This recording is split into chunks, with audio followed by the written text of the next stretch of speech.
नमस्कार, मैं हूं आपके साथ रुचिका राज। दिल्ली एनसीआर एक बार फिर भूकंप के झटकों से दहल गई। रेक्टर स्केल पर भूकंप की तीव्रता 4 मापी गई। भूकंप सुबह 5:36 पर आया और इसके झटके इतने तेज थे कि लोग दहशत में अपने अपने घरों से बाहर निकल गए।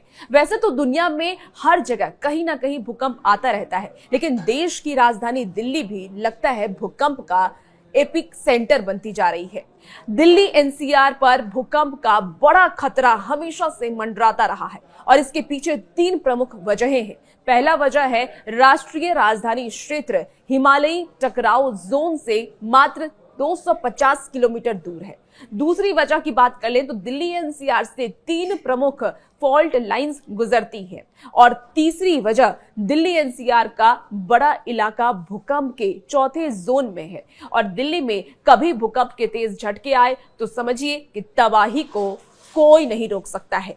आप जितना सोच सकते हैं उससे काफी खतरनाक भूकंप दिल्ली को मिट्टी में मिला सकता है। दिल्ली भारत के किस खतरनाक जोन में शामिल है और यहां अधिकतम कितनी तीव्रता के भूकंप के झटके महसूस किए जा सकते हैं। रिपोर्ट ये कहती है कि दिल्ली 3 एक्टिव अर्थक्वेक लाइंस के पास स्थित है और इसमें सोहना, मथुरा, दिल्ली, मुरादाबाद शामिल है। विशेषज्ञों का यह भी कहना है कि गुरुग्राम दिल्ली एनसीआर में सबसे जोखिम भरा इलाका है क्योंकि यह 7 फॉल्ट लाइन पर स्थित है। अगर ये सक्रिय हो जाते हैं तो उच्च तीव्रता का भूकंप आ सकता है और वो तबाही मचा देगा।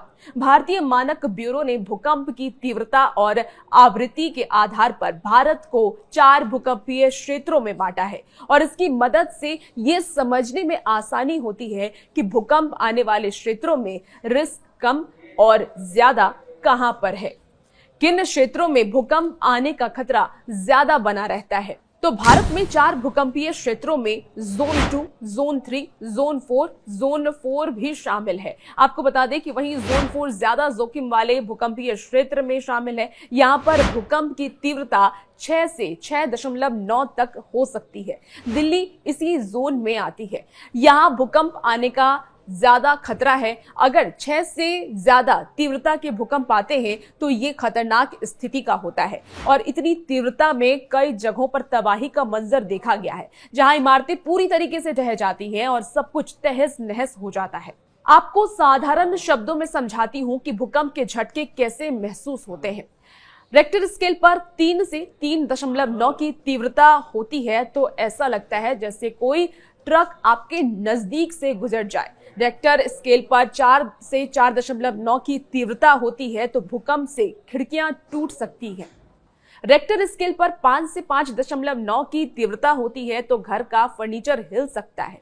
रेक्टर स्केल पर 6 से 6.9 की तीव्रता होती है तो इमारतों की नींव दरक सकती है। रेक्टर स्केल पर 7 से 7.9 की तीव्रता होती है तो इमारतें गिर जाती हैं।